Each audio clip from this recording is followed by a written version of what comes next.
So hey guys, ఇవాళ వచ్చేసి independence day. So happy independence day to each and every one. And get ready with me to go for going to school. నేనైతే స్కూల్కి వెళ్తున్నాను. And నే నాదైతే ఏం లేదు, లైక్ డ్యాన్స్ లేదు. అండ్ ఈసారి నేను స్పీచ్ కూడా చేయలేదు, ఎందుకంటే ఎగ్జామ్స్ దగ్గరకు వస్తుంది, దానికి చదువుకుంటున్నా కాబట్టి.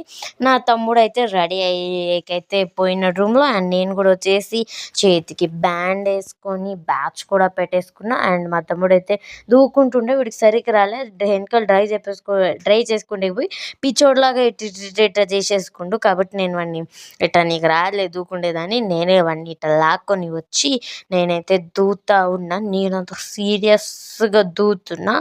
అండ్ మా తమ్ముడికి అయితే ఆడ ఎంటికెళ్ళి ఏమంటారు చిక్కు పట్టినాయి.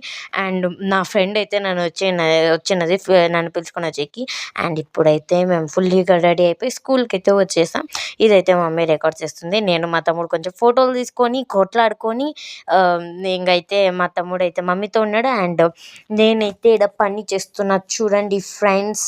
స్కూల్లో అందరూ ఏంది, మీరు కూడా ఇట్లాంటి పనులు అయితే చాలా చాలా డీసెంట్గా ఉండాలి, మనం అందరం మంచి పిల్లలం అనిపించుకోవాలి. కాబట్టి ఏంటంటారు, నేనైతే ఇక్కడ ఈ మ్యాట్ని అయితే ఫోల్డ్ చేసుకునేకి వచ్చిన, మా వల్ల అయితే అసలు కాలే. మేము చేసే పనిని చూసి మా పీటీ సార్ ఏమన్నాడు, సాలే అమ్మా మీరు వదిలేసిపోండి అన్న. అది కానీ మేము ఫస్ట్ కొంచెం ఇటు ఇచ్చి ఇవి మా సార్ చెప్తానే ఇడిచేసి పోయేస్తున్నాం. మీరు కూడా అలాగా చేయండి, మా అలాగ పనులు చేయండి. And happy independence day to every one.